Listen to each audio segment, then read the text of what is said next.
I'm saying that acquired reason is largely a product of education and what the values that are imparted to you by the family. Okay. The one thing that I strongly believe in is that the best way to test whether my hypothesis is utopian, is ideal, is unworkable and practical is by changing the textbook curriculum. Okay. Now, if you change the manner in which education is imparted in India and the production of knowledge systems in India, I am asking myself, is it too far-fetched to basically say that education has an impact on the kind of people the society produces and the society itself? If not, what is the point of education, right? The reason why we invest in education so much is because we believe it will have an impact on society, okay? Right. Imagine, assume for a moment that you're a judge who has done his master's in law in jurisprudence from Oxford or from, let's say, Yale or Stanford. And I am trying to present to you the validity of Sabarimala as a practice. And I'm trying to explain to you the traditions that we believe in. And I'm trying to explain to you the worldview of the Indic position. You're educated in Oxford. You're educated in Cambridge. Why would you have any respect for my way of life? Why would you have any concern for my way of life? Why would you have any belief or even some dignity for my way of life? You're bound to look at it as a savage practice. You're bound to look at it from the standpoint of, let's say, male chauvinism and patriarchy, because that is the basic foundation of the Abrahamic worldview, not the Indic worldview. Okay?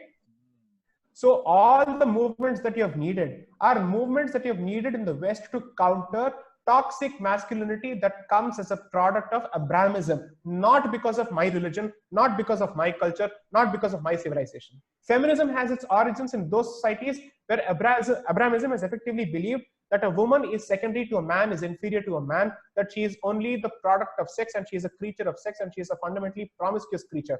That is not the Indian worldview, right? So all of this ultimately traces and goes back to the question of education.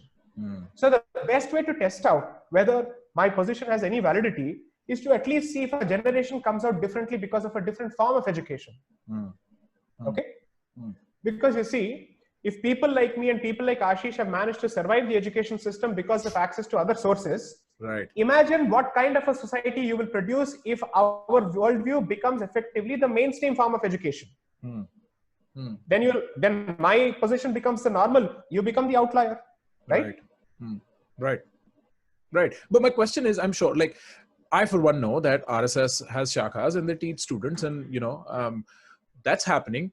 Are they producing a different crop? Is that microcosm a fit enough experiment to imagine what your worldview looks like? Or is the less said about the RSS, the better. Okay, because I do understand. The word intellectualism and RSS don't go together. Right. Okay, at least in the manner in which the organization exists today, they have moved far away from the vision, the depth, and the intellectualism of Madhav Sadashiv Golwalkar, known as Guruji, and Sri Hedgewar, Dr. Ji.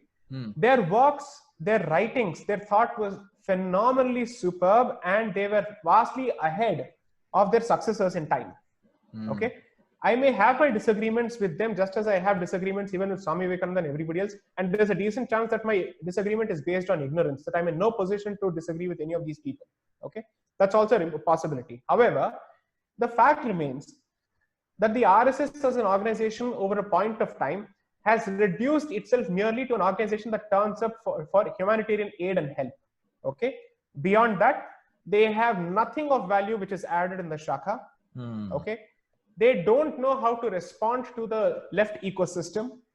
They perhaps know how to canvass and organize during the course of elections, but on a civilizational front, from the standpoint of having a vision, from the standpoint of having a narrative, very few people are exceptions to this particular rule from within the RSS who are capable of articulating their position with clarity, with information, with erudition, and who are in a position to debate a person from the left in public.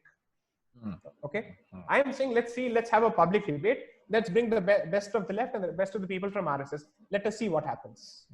Okay, I have nothing against that organization, because you see, at 70,000 shakas, assuming that there are 10 people per shaka, you have a 7 lakh, let's say, strong force, right? You're looking at a human resource of 7 lakhs. And assuming that it's close to 1 million, that is perhaps the second largest organization after the Indian Army. Okay? At least when it comes to, let's say, an organization which is cultural in nature. So 1 million human resource can effect a lot of change if it wants to, provided they are equipped to handle the issues, provided they are trained to handle these issues. Okay? I don't believe that the Shakha as it exists today necessarily serves that purpose. The only thing that it perhaps serves best as an interest is that it manages to canvass on the ground fantastically around the election time for the BJP. Beyond that, I don't think it serves as an actual intellectual formidable force. I honestly don't believe that. And I say this as someone who doesn't wish ill for that particular organization. Right. I say this as someone who wishes that perhaps the organization knew how to go about doing better. It doesn't know how to read the room, is my opinion. So the reason why I asked that question was because I was trying to explore if there is a safer experiment that will reveal the results of what you propose, right? It's like, because listen, I mean, I'm all for it, like I said, but it just is a very anxiety-inducing notion for the world to flip head over heels for me. Like I am in the middle of my, like, you see what I mean? That it's a change too radical, and I wonder if there is any alternative means that you could suggest to me. So, like, one of the places that you could suggest to me is, pick up Vivekanand, pick up Swami Vivekanand and start reading. So one, you get a theoretical grasp, right? That is one place that I need to acquire myself with the Indic worldview. Because why I like your solution is that it's not limited to BJP is right or Congress is right. And I'm sick of that discussion. Oh my God, can we please stop? None of them is right. So at least this is an out of the box approach. This is what you call pure reason, first principles thinking, that, there is a third solution, that we need a synthetic or, an antithetic solution to what has been the case. And I'm for that. Is there, maybe debates might help. What would be a more sober experience to run than changing the demographic entirely in one go? I don't think it's even right to think of changing the demographic entirely, because people who are practicing the faith of their ancestors, whether it was inherited or converted or received, is not the issue. I don't think we should do that at all. What we're looking for is a sense of civilizational unity and a civilizational awareness. So I'll give you straight, pinpointed, specific responses. Look at the products of students coming from institutions run by the Chinmaya Mission. Okay. Look at the products coming from institutions run by Mata Amritanandamayi. Look at the products of students coming from institutions of any of the, let's say, traditional acharyas or mathas or ashrams. Okay. These people effectively represent the island of Bharatiya identity in an otherwise Macaulian identity. Okay. The marked difference that you see in their approach to this land and its values compared to those who come from convent-educated schools is there for everybody to see. The self-loathing nonsense is effectively a product of, let's say, coming from convent-educated schools, not from these schools. Even the DAVs have produced fantastic people. Okay? The thing is, these children and these products are outnumbered and outflanked by people who come from the convent-educated schools and the Macaulay form of education. Okay? So what can we do? Why do you think people like me are fighting for, or at least advocating seriously, freedom of temples? So the temples have resources to run their own schools. Okay. Right. So that it can be broad-based, and therefore every tradition, every parampara, and every form of life and every form of epistemology is mainstreamed through education. Since I'm a lawyer, I'll give you a constitutional peg to this. Okay. Articles 26, 29, and 30 of the Constitution effectively give rights to communities to establish educational institutions, because the framers of the Constitution realized that the best way to keep a way of life alive is through education. This is in Constant Assembly debates. This is through judgments. That is why every charitable entity, whether it's religious or non-religious, establishes two things: schools and hospitals. Okay, one is for service, the other is for education. Why do you think the church does this? Why do you think even in America this happens? Because education is fundamentally the way to shape people's minds. And for that, you need resources. For you need an institution, that you need institutional autonomy. Therefore, you need institutional freedom. That is why Hindu institutional religious freedom is important. Okay? Ashrams are exempt from these legislations, and that's but temples are governed and stifled by these legislations. That's why they can't run their schools independently. If you want to establish a Hindu-oriented school in the state of Tamil Nadu, regardless of it being ruled by the DK, DMK, or ADMK, or whoever it may be, you face a wall of resistance, because the bureaucracy is full of people who are fundamentally against the indigenous identity. Okay, so therefore, my suggestion is, and here's something that I have to address, and this is very important.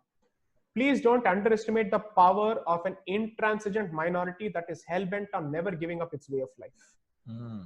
You need not produce 1 billion people who think like this. You only need to produce enough people who say that दुनिया इधर की उधर हो जाए, मैं अपने जगह से नहीं हिलूंगा. Okay? Because it is only a handful of people who ultimately bring a change, the rest only follow. That is how effectively things have changed. Okay? So you need people who act as influencers, who are gateways, who act as guardians of certain gateways, who effectively say, I'm sorry, this is the only way to go ahead because this is what bodes well for the civilization. Okay?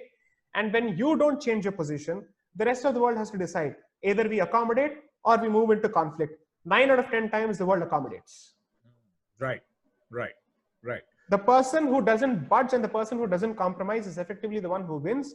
Take Jinnah, for example. He had the better of Mr. Gandhi.